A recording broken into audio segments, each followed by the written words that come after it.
Okay, so I ain't gonna lie. It's been I don't know how long since this part of Black Clover appeared in the manga, and man, I always said this is going to possibly make or break this series. And from what I've seen thus far online, with the fandom, and everybody that just has been patiently waiting for this part of Black Clover, it's definitely lit, to say the least. And yes, pun intended with that one, but R.I.P. to a great Julius Novachrono. Why? Let's jump into it. Whether Facebook, Twitter, or the two, make sure to steer clear, cause I'm coming through like... Okay, so I believe episodes 92 and 93 of Black Clover chronicle the fight between Licht and the Revelation and everything to do with this character in particular. This character Licht, aka now we know as William Vengeance, or vice versa. He was the captain of the Golden Dawn, versus the Wizard King Julius. And man, I am so glad that Studio Period did not half-ass this one, because I'll be honest with you, I was like, this is the moment right here. This is the moment where Black Clover is about to be. If Black Clover was on a, let's just say on a 7 or an 8, it definitely bumped up to an 8 or a 9, or even you can argue, I don't want to say 10, because 10 would be perfect. I mean, it ain't perfect, but gosh, those two episodes, with especially 93. Where do we begin?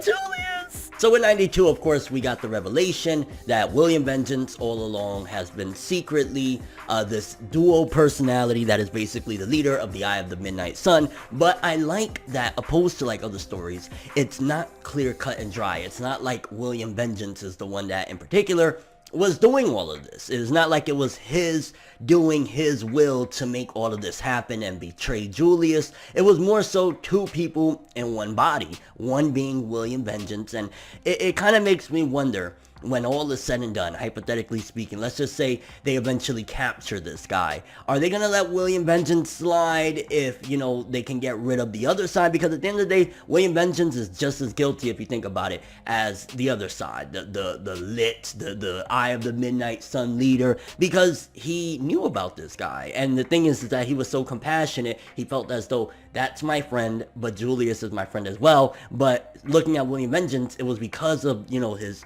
clan's mark that was on his forehead, that he was ostracized and treated like crap, that he was able to kind of identify with this character, this other side of him. So he didn't, hand him over and say, hey, yo, I got some crazy shit going on, I got dual personality, some wild stuff, whatever. He basically was, you could argue, somewhat of a silent accomplice, because at the end of the day, if you don't say anything, you're still kind of, part of it. But man, let's talk about the art and animation real quick. Between 92 and 93, I don't care what anyone says, the art and animation for the fight between Julius and the Eye of the Midnight Sun, I gotta keep calling him that because Lit, William Vengeance, there's so many freaking names, but let's just go with Lit for now anyway. Oh boy, they didn't cheap out, because a lot of people probably like, oh no, I hope they're not gonna do that red paint thing that they did few episodes ago, quite a few episodes ago. It was a very scary time to be like, yo, what they gonna do? But they delivered, and then some with the art and animation. When Lit is charging in, when Julius is going in, the fact that they didn't make it an easy fight, they didn't make it like, oh, Lit was able to just immediately take out Julius. No, it was a struggle. He had to trick him. He had to basically use the entire kingdom as a hostage to be able to get Julius to essentially not put his guard down, but kind of to get that opening. The fact that Julius is such a benevolent leader and cares about his people, it was just like, wow. It wasn't a clear-cut, easy win. And it shows that Julius, if it wasn't for that, Julius is one of the most strongest people in the entire kingdom. If not, obviously he's the Wizard King, so he should be, but by a landslide, because his ability with time magic when he's going up, because you got to think, okay, you got the speed of light with Lit, and you got time magic. So which one is, I guess the quicker of the two is what would have, you ideally would think, like, okay, time, you're able to literally stop, reverse time and all this shit. You should have the edge. And I love how they even went back and gave the flashback of, I think it was Zora's father, seeing that as well with the trap magic and all that stuff, and seeing how he affected Julius, because it's kind of interesting to see, because you know that there's corruption in the kingdom, right? A lot of the nobles, they look down on peasants and all that. So it was really interesting to see that Julius was affected by that as well, you know, because I like to get perspectives of, okay, if Julius is a benevolent leader, what does he think about the scum that is in high places in these prestigious, you know, families or whatever? And he wanted to change things little by little. He said it wouldn't be dramatic, but I think it was just such a valuable lesson. Honestly, it's so tragic when you take away such a great person, because up until this point, Julius has not shown anything other than, yo, he's a really awesome person. Like, he really cares about his kingdom. He's a great leader. He should be the king of all of it, you know, not that crusty little guy, whatever. But Julius, it showed that he was a great leader, and it was to a fault, because at the end of the day, if it wasn't for him caring about, like, yo, everybody in the kingdom is gonna get slaughtered, obviously he would have been able to get Lit. He would have been able to get him, because it's like, okay, that's not a distraction. But it was his constant love and cherishing of his people, which was unfortunately his downfall. And seeing the strategy of it, because just think about it, Lit knew he ain't have a chance if it was like more than just Julius, because hypothetically speaking, if he didn't put Yami where he did and made that, hey, I gotta speak to you, I want to apologize, or whatever the case may be, if he didn't do that and Yami was there, he wouldn't have been able to do this, because it was already that Julius was too much for him. He had to use the whole kingdom as ransom, and it makes you look at this character like, wait a minute, okay, so this is revenge against humans, right? This is revenge against humans, seemingly, based on what Lit said. But he did make a friend out of William Vengeance. So if you could at least see that there was one person that was a friend to you, maybe the humans aren't all bad. So that was something that I'm looking at the character like, okay, you're too right now filled with rage to even see past your goals. Because at the end of the day, we think about it, yo, William Vengeance allowed you to manifest in his body and essentially take over and, you know, go up against somebody that he considers a friend, a great leader, somebody that he cares about, Julius, and overall put your plan into motion. You got to think like, okay, why would you think every other human is going to be the same? You got to judge people based on their character, their actions, not just, you know, their nationality, their race, their clan, anything like that. You should judge a person by their merits. So the fact that Lit is still like, no, I hate all humans, I only had one human friend, but yeah, you could have made more if you wasn't so hateful. And I mean, getting into more of Julius's grimoire, seeing that it was a colorless grimoire, was in the sky floating and going crazy. It shows that Julius was a special person. He wasn't just like, kind of like how Asta's like the special kid of this generation, where he got this, you know, sacred grimoire, and his grimoire is different. Even though he doesn't have magic abilities, he can only basically use his sword to take away people's magic, essentially, or, you know, nullify it for a bit. You know, he was the anomaly of his era, essentially, and he used it to the fullest.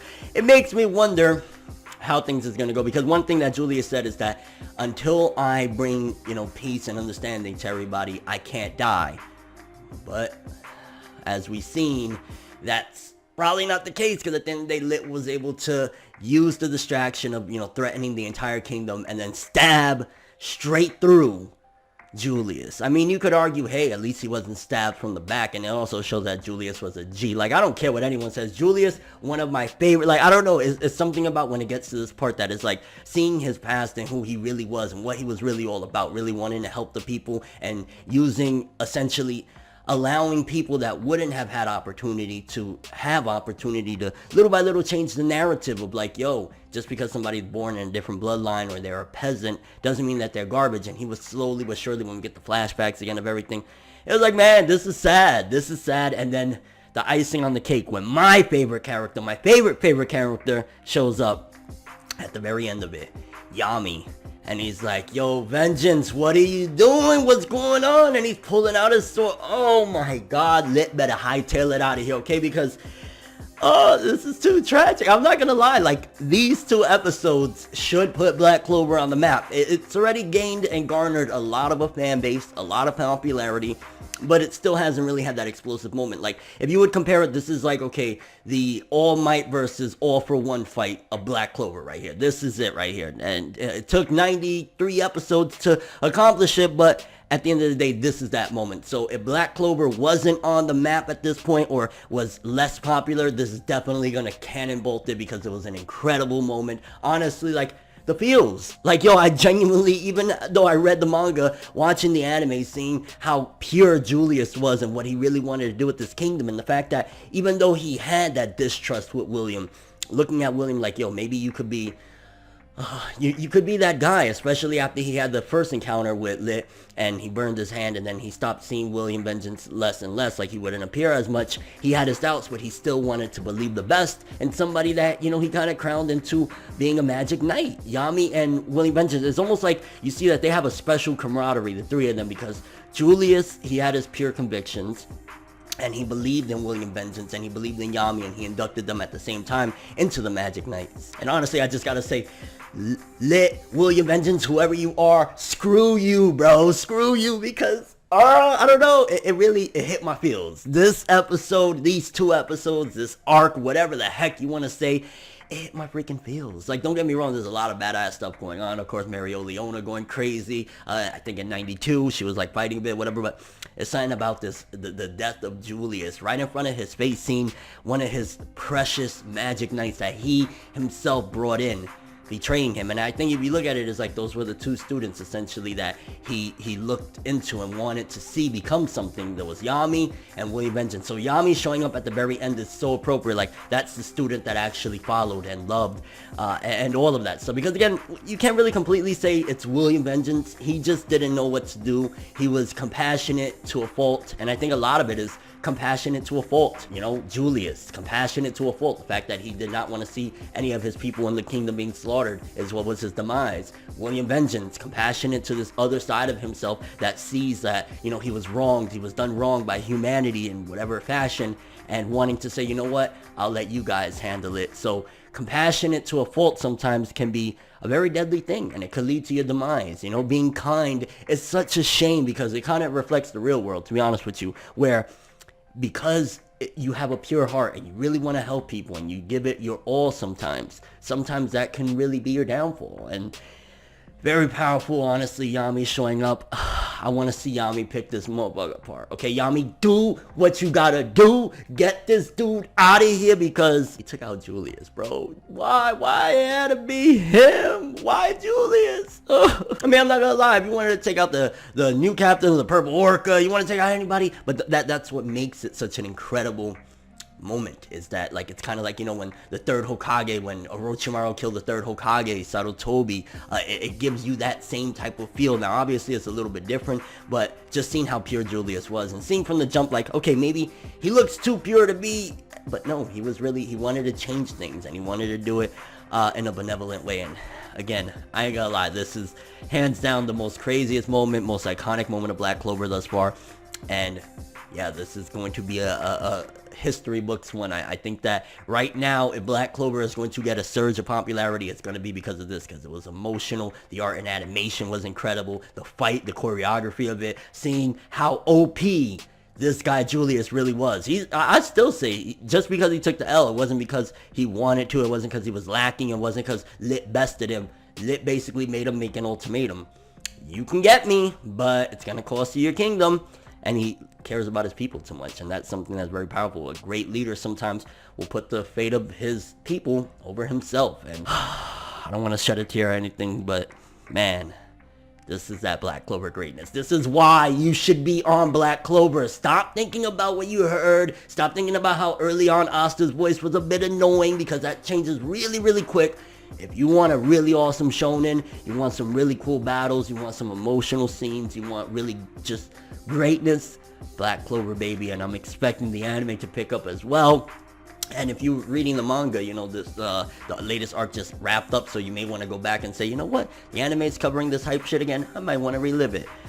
Just Black Clover greatness. But I'm curious what you guys think for Black Clover fans. How did you feel about the matchup between Julius and Lit, or the leader of the Eye of the Midnight Sun? Do you feel as though it was a great fight? Do you feel as though they handled it properly with care and made it really poppin'? Again, I got no complaints. Other than maybe you could argue the Petite Clover at the end was very inappropriate. Like, what? Other than that, though, the actual episode itself, the actual fight and everything, best episodes hands down of Black Clover. You ain't gonna tell me any different. Even Asta getting his, you know, black power, all of that stuff does not compare to what we got with these episodes, but especially 93. And if you're not on Black Clover right now, you're doing yourself a disservice. If you like you some shonen battle, you like you some My Hero, you like you some of that new shit, Dr. Stone, Fire Force, you're missing out, because Black Clover, Can't stress it enough, Julius. But that's all I have for this one, though. Thanks for watching. Hope you enjoyed. If you liked anything I had to say or enjoyed the video, drop me a like. I'd greatly appreciate it. And if you want more from me, make sure to subscribe. Follow me on Twitter, Instagram. Hit the bell to get all notifications. And if you want to follow any of my other social media, links, of course, in the description below. I'm ForneverWorld. And as always, people, have an awesome day. And remember the golden rule.